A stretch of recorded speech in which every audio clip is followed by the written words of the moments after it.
مولاي صل وسلم دائما أبدا على حبيبك خير الخلق.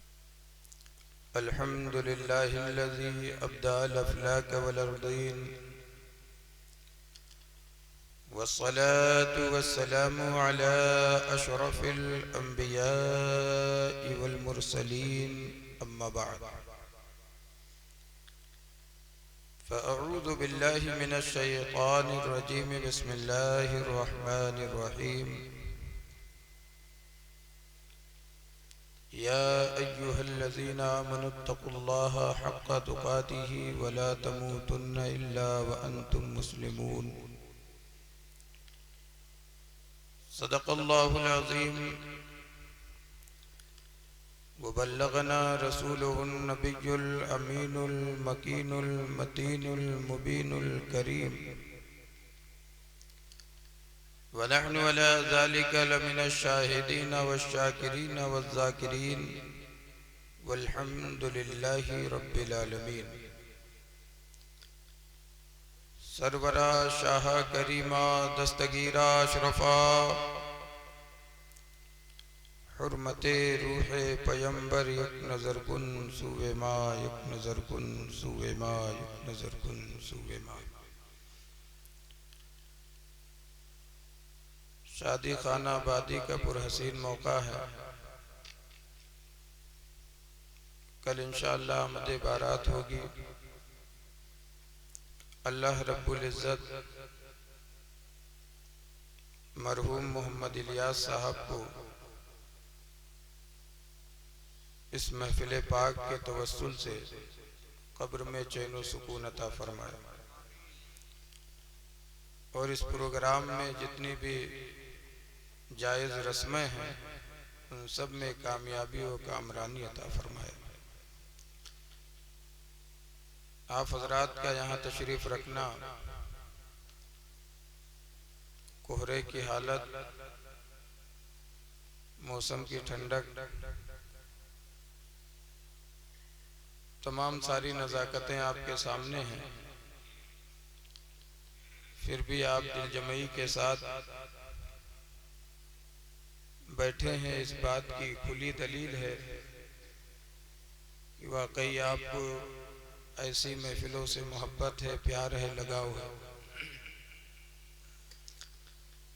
شورائے کرام کی تعداد کثیر ہے.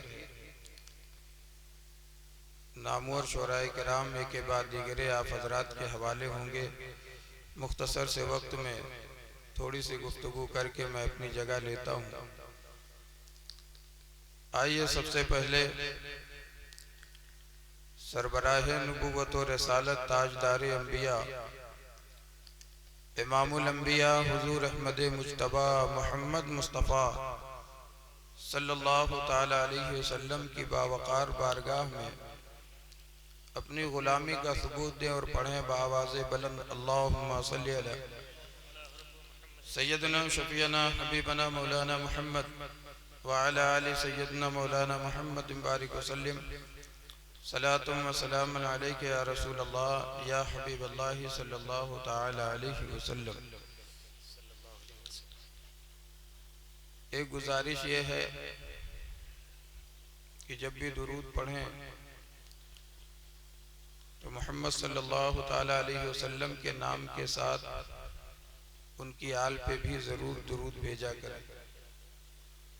میرے آقا صلی اللہ تعالی علیہ وسلم ارشاد فرماتے ہیں، جو درود صرف مجھ پر پڑھا جائے، میری آل پر نہ پڑھا جائے، ایسا درود میں قبول نہیں کرتا.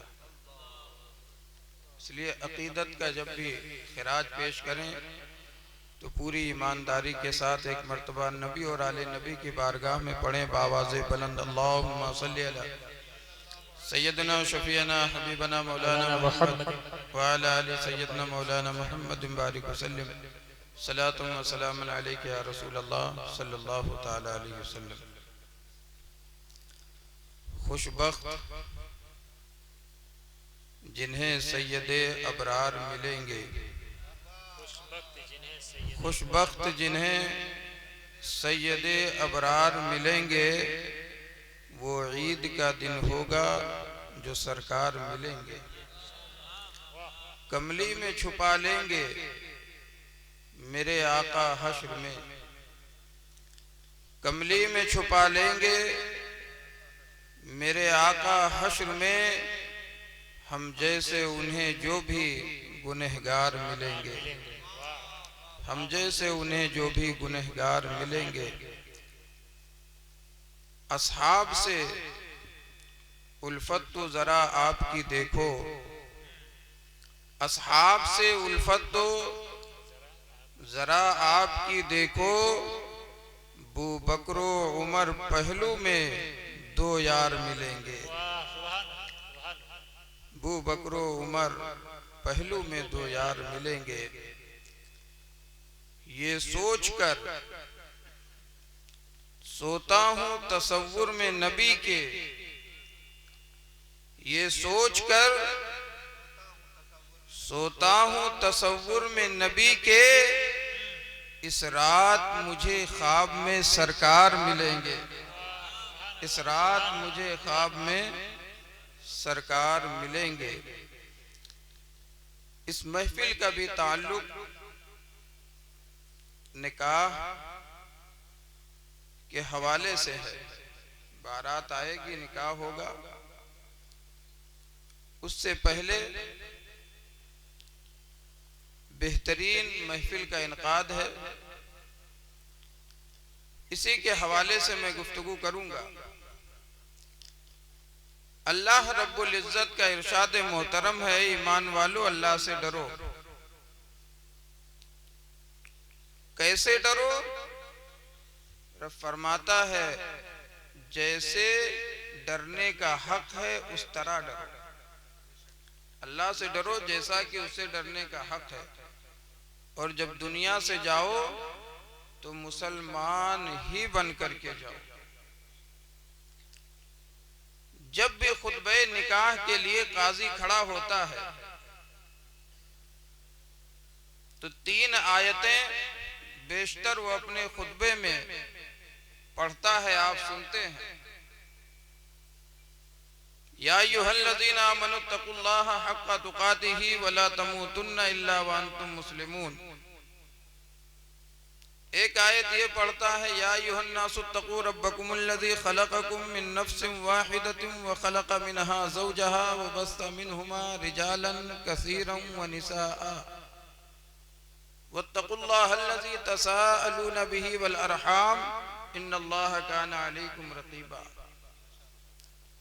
ایک آیت یہ ہوتی ہے یا ایھا الذین آمنوا اتقوا اللہ وقولوا قولا سدیدا یصلح لکم اعمالکم ویغفر لکم ذنوبکم ومن یطع اللہ ورسولہ فقد فاز فوزا عظیما۔ ان 3 آیتوں کی تلاوت بیشتر قاضی حضرات اپنے خطبے میں پڑھتے ہیں۔ میں علماء کرام کی موجودگی میں پوچھنا چاہتا ہوں، ان تینوں آیتوں میں ازدواجی زندگی کے تعلق سے کون سا فرمان ہے؟ تینوں آیتوں کو اگر آپ دیکھیں تو سب سے پہلے یہی کہا گیا ہے اے ایمان والو اللہ سے ڈرو، اے لوگوں اللہ سے ڈرو، اے ایمان والو اللہ سے ڈرو۔ اللہ سے ڈرنے والی ان تینوں آیتوں کو خطبہ نکاح میں شامل کیا گیا اور پڑھا جاتا ہے، جبکہ ازدواجی زندگی کا اس کے بعد والی آیت میں تو ذکر ملتا ہے، اس میں کہا گیا ایمان والو اللہ سے ڈرو جیسا کہ ڈرنے کا حق ہے، مسلمان ہو کر کے دنیا سے جاؤ۔ لیکن یہ تینوں آیتوں کی تلاوت بیشتر حضرات کرتے ہیں، مطلب کیا ہے؟ اللہ سے ڈرو، اللہ سے ڈرو، اللہ سے ڈرو۔ 3 مرتبہ قاضی اس وقت بھی ایمان والوں کو مخاطب کر کے کہتا ہے اللہ سے ڈرو، اور جب خطبے کے بعد قاضی صاحب تشریف رکھتے ہیں تو پھر یہی کہتے ہیں لاسٹ میں قبول ہے قبول ہے قبول ہے. 3 بار تم سے قبولیت کا اقرار ہوتا ہے. 3 بار جو ہے تم سے رب سے ڈرنے کی دعوت پیش کی جاتی ہے تمہارے سامنے. یہ کیا ہے؟ اس سے پتا چلا کہ انسان کی زندگی کی 3 حالتیں ہیں. 3 مرتبہ ڈرنے کے لیے کہا گیا اور 3 مرتبہ آپ سے اقرار کروایا جا رہا ہے، تصدیق کروائی جا رہی ہے. آپ سے جو ہے ڈرنے کے لیے کہا گیا، 3 بار ڈرنے کے لیے، 3 بار قبول کروایا جا رہا ہے. اس سے پتا چلا انسان کی 3 حالت. وہ 3 حالت کون سی ہیں؟ ایک حالت وہ ہے جو نکاح سے پہلے کی ہے. ایک حالت وہ ہے جب آپ نکاح پڑھ رہے ہیں، اور ایک حالت وہ ہے جو نکاح کے بعد کی ہے. تینوں آیتوں سے یہ پیغام کھلا جا رہا ہے کہ اے لوگو، تم نکاح سے پہلے بھی اللہ سے ڈرو، وقت نکاح بھی اللہ سے ڈرو، بعد نکاح بھی اپنے رب سے ڈرتے رہو. بعد نکاح بھی رب سے ڈرتے رہو. شورا کرام کی آمد ہو رہی ہے، میں اپنی گفتگو کو سمیٹ رہا ہوں. نکاح کو سرکار دو عالم صلی اللہ تعالی علیہ وسلم نے ارشاد فرمایا، نکاح کو عام کرو، نکاح کو عام کرو. اتنا عام کرو، اتنا عام کرو کہ لوگ زنا کے قریب نہ جائیں. اتنا عام کرو، نکاح کو عام کرو، اتنا عام کرو، اتنا عام کرو کہ لوگ زنا کے قریب نہ جائیں. لیکن آج اسی نکاح کو عام کرنے کے بجائے ہم نے اس کو سائیڈ کر دیا ہے. نکاح کو لوگ کم عام کر رہے ہیں، زنا سے زیادہ قریب ہو رہے ہیں. زنا سے زیادہ قریب ہو رہے ہیں. بعض لوگ تو یہ کہتے ہیں ارے عورت کیا ہے؟ عورت تو پیر کی جوتی ہے. معاذ اللہ، عورت تو پیر کی جوتی ہے. عورت تو بس صرف جو ہے خواہشات نفس کی تکمیل کے لیے ہوتی ہے. عورت تو صرف جسموں سے کھیلنے کے لیے ہوتی ہے.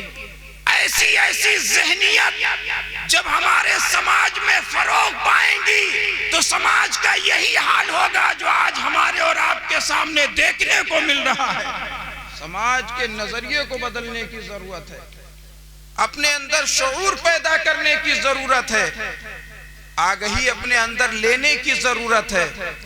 ہم نے نکاح کو صرف جو ہے چند چیزوں پہ محمول کر دیا ہے، اسی لیے ہمارے رشتے زیادہ دیر تک قائم نہیں رہ پاتے. آؤ دیکھو نکاح کیا ہے. یہ بڑا پاکیزہ رشتہ ہے، جنتی رشتہ ہے، جنتی رشتہ ہے. عورت کے اندر اللہ رب العزت نے وہ سارے سکون لا کر کے مولا نے سارے سکون رکھ دیے ہیں جو انسان کو کہیں اور نہیں مل سکتا. سارے سکون مولا نے رکھ دیے ہیں، چاہے وہ آپ کی دنیاوی زندگی سے تعلق رکھنے والے ہوں، چاہے بزنس سے تعلق رکھنے والے ہوں، چاہے تجارت سے تعلق رکھنے والے ہوں، چاہے آپ کی امور خانہ داری سے تعلق رکھنے والے ہوں. عورت کو اللہ رب العزت نے صرف تسکین قلب کے لیے نہیں، خواہشات نفسانی کی تکمیل کے لیے نہیں، بلکہ گرتی ہوئی زندگی کو اٹھانے کا سبب بنا دیا ہے، روتے ہوئے انسان کو ہنسانے کا ذریعہ بنا دیا ہے.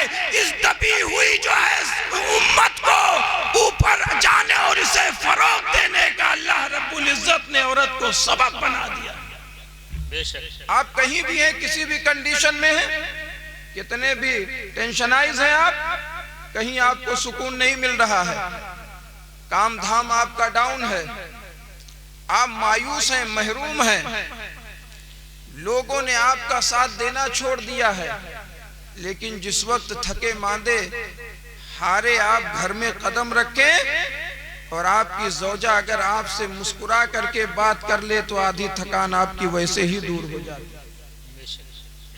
اسے صرف جو ہے وقتی زندگی مت سمجھو. آپ دیکھیں سرکار دو عالم صلی اللہ تعالی علیہ وسلم آپ تبلیغ دین کے لیے نکلتے تھے. تبلیغ دین کے لیے نکلتے. بدلے میں کیا دیکھنے کو ملتا تھا؟ معاذ اللہ لوگ آپ پہ پتھر بھی مارے. آپ دین کی تبلیغ کے لیے نکلتے ہیں، لوگ جو ہے آپ کے راستے میں کانٹے بچھاتے نظر آتے ہیں. آپ اللہ کی وحدانیت کو عام کرنے کے لیے نکل رہے ہیں، لوگ جو ہے آپ کے دائرے کو سمیٹنے کی کوشش کر رہے ہیں، آپ پہ لان تان کر رہے ہیں. معاذ اللہ طرح طرح سے آپ کو ستانے کی اور رسوا کرنے کی سازشیں رچی جا رہی ہیں. اب بتائیے جسے جو ہے قوم اس طریقے سے جو ہے جس کے سامنے پیش آتی ہو اس کی حالت کیا ہوتی ہوگی. ان تمام معاملات کو اپنی پیشانی کی نگاہوں سے دیکھنے کے بعد اب سرکار دو عالم صلی اللہ تعالی علیہ وسلم کی بارگاہ میں اگر آپ سوال کریں تصور کی دنیا میں، یا رسول اللہ آپ رب کی توحید کے لیے، اس کی الوہیت کے لیے، دین کی اشاعت کے لیے، قرآن کو عام کرنے کے لیے، دین پھیلانے کے لیے جا رہے ہیں، لوگ آپ کو جو ہے پتھر مار رہے ہیں، کانٹے بچھا رہے ہیں، ستا رہے ہیں، لان تان کر رہے ہیں، اسلام کا دائرہ سمیٹنے کی کوشش کر رہے ہیں، آپ کو کتنی تکلیف ہوتی. یقیناً میرے مصطفیٰ کی بارگاہ سے آپ کو یہی جواب ملے گا کہ جب جب میں دین کے راستے پر گیا ہوں لوگوں نے دین کو جو ہے لعن و طعن ضرور کیا ہے، میرے پیروں کے تلے کانٹے بچھائے بھی گئے ہیں، مجھ پر پتھر بھی مارے گئے ہیں، مجھے جو ہے ستایا بھی گیا ہے، مجھے زخمی بھی کیا گیا ہے، اسلام کے دائرے کو سمیٹنے کی بھی کوششیں کی گئی ہیں. میرے مصطفیٰ ارشاد فرماتے ہیں جب بھی میں دین کی تبلیغ سے گھر آتا تھا تو مجھے غم کا بوجھ محسوس ہوتا تھا، لیکن گھر میں داخل ہوتا تھا تو خدیجہ کے محبت کے بھرے جملے میری تسلی کے لیے کافی ہوا. واہ واہ سبحان اللہ سبحان عورت اللہ سبحان اللہ سبحان اللہ سبحان اللہ. عورت اس کا نام ہے کہ قوم میں کوئی آپ کا ساتھ نہ دے رہا ہو، عورت آپ کے شانہ بشانہ کھڑی ہو جائے اور دنیا بھر کی تھکان کو عورت جو ہے منٹوں سیکنڈوں میں کافور کرتی نظر آتی ہے. عورت اس کا نام ہے.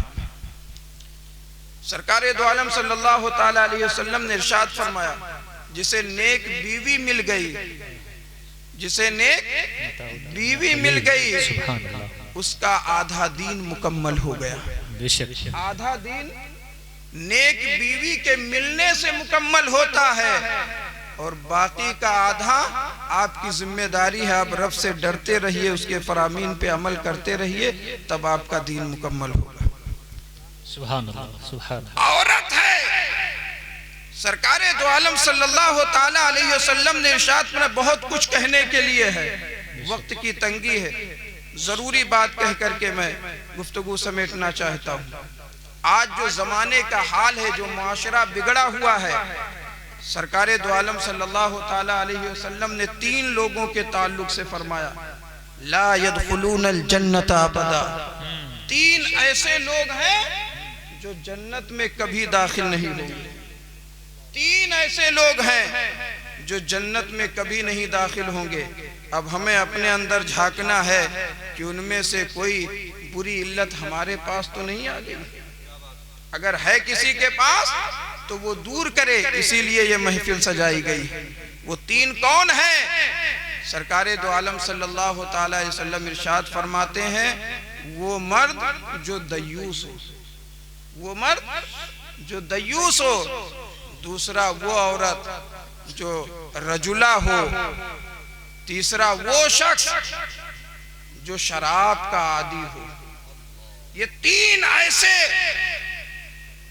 برے گناہ ہیں اور ایسی بری علتیں ہیں، عادتیں ہیں کہ جس انسان میں آ گئی یا تینوں میں سے کوئی ایک آ گئی سرکار دو عالم صلی اللہ علیہ وسلم ارشاد فرماتے ہیں وہ کبھی جنت میں داخل نہیں ہوگا جب تک کہ وہ توبہ نہ کرے۔ دیوس کس کو کہتے ہیں؟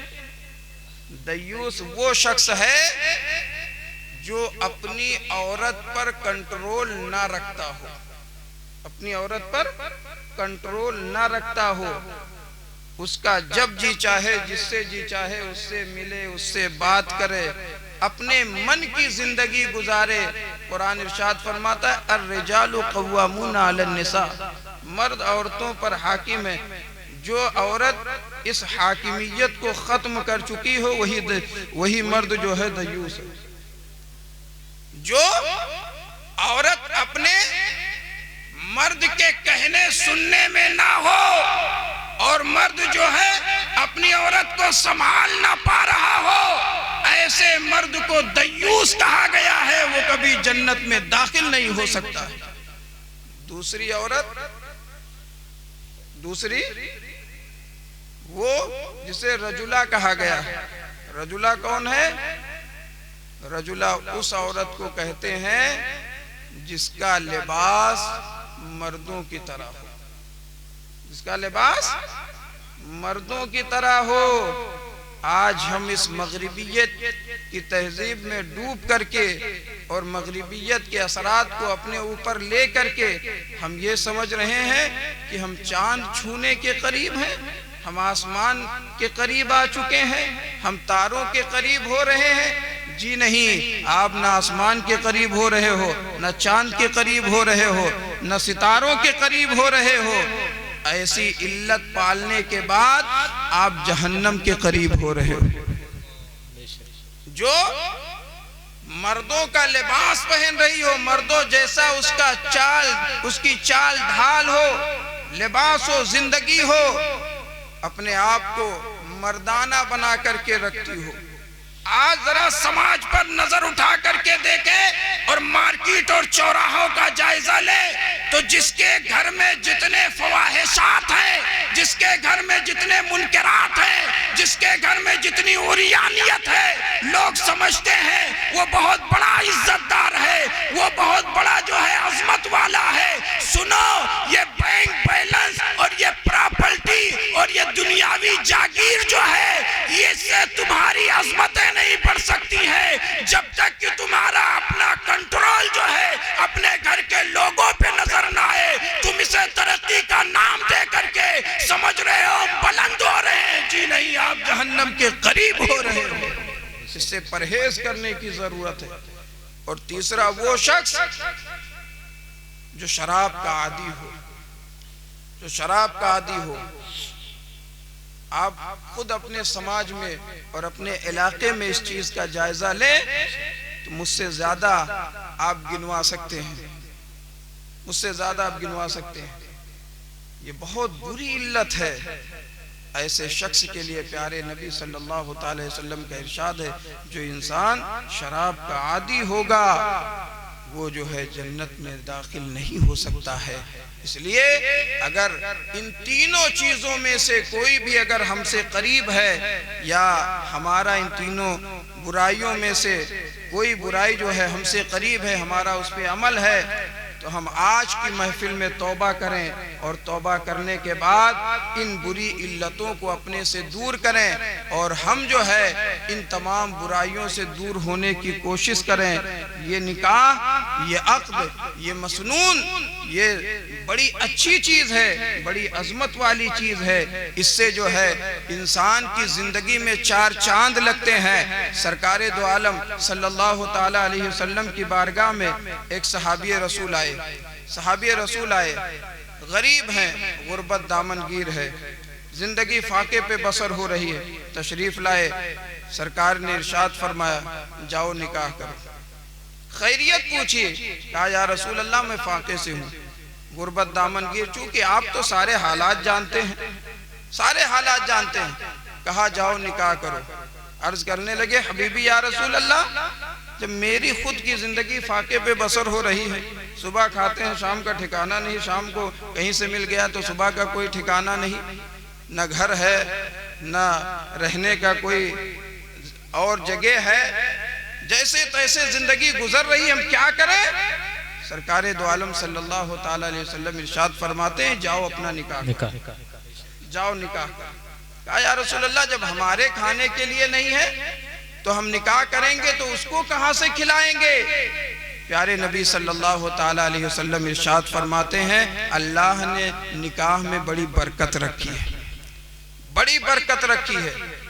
آج اگر کسی غریب کی بیٹی ہمارے گھر آئے اور آنے کے بعد اگر ہم سے کوئی فرمائش کرے ہماری استطاعت کے مطابق، ہمیں زیور چاہیے، ہمیں کپڑے چاہیے، ہمیں گہنا چاہیے، ہمیں ہمارے شوق کے سامان چاہیے، یقیناً اگر ہماری کیپیسٹی کے مطابق سوال ہے تو یہ شوہر پہ ضروری ہے اسلام کے دائرے میں اسے پورا کرے، لیکن پورا کرتے وقت جو ہے وہ قطعاً جھڑکیاں نہ دیا کرے، وہ احسان نہ لادا کرے، وہ اسے تان و تشنیع نہ کیا کرے، اس لیے کہ لوگ اسے جو ہے مالا مال جب کرتے ہیں تو اکثر کہہ دیا کرتے ہیں ایسا زیور کبھی اپنی نگاہوں سے دیکھا تھا، اتنا مہنگا کپڑا کبھی تیرے جو ہے گھر کے لوگوں نے دلایا تھا، ایسی آرام کی زندگی کبھی اس سے پہلے گزاری تھی۔ انسان ان تمام بول کو بول کر کے رشتے کو مضبوط نہیں کرتا ہے بلکہ کمزور کرتا ہے۔ میرے مصطفیٰ ارشاد فرماتے ہیں اللہ نے نکاح میں برکت رکھی ہے، تم جا کر کے نکاح کرو، اس لیے کہ روزی جو انسان کو ملتی ہے اس کی بیوی کے عوض ملا کرتی ہے۔ سبحان اللہ، تو یہ جو ہماری گاڑی دھڑلے سے چل رہی ہے، ہم یہ نہ سمجھیں کہ ہم جو ہے پڑھا رہے ہیں، تجارت کر رہے ہیں یا کوئی بزنس کر رہے ہیں، ٹھیکیداری کر رہے ہیں، فیکٹری چل رہی ہے اس وجہ سے آ رہی ہے۔ یہ تو ظاہر ہے، حقیقت یہ ہے کہ تمہارے ساتھ کسی کا مقدر جڑ چکا ہے، اللہ اس کے حوالے سے تمہیں مالا مال کر رہا ہے۔ ہمیں اس نظریے کے ساتھ اپنے گھر میں جو ہے خوشی کا ماحول پیدا کرنے کی ضرورت ہے۔ اللہ رب العزت کی بارگاہ میں دعا ہے مولا ہمارے کہنے سننے میں کوئی کمی کوتاہی ہو اسے معاف فرمائے۔ وما علینا الا البلاغ۔ سلام۔ سبحان اللہ، سبحان اللہ، ماشاءاللہ بہت خوبصورت بیان حضرت کا ہوا اس حوالے سے، عورتوں کے حوالے سے، اور نکاح کی یہ تقریب بھی ہے۔ ظاہر سے بات ہے میرے آقا فرماتے ہیں خیر متاع الدنیا المرأۃ الصالحہ۔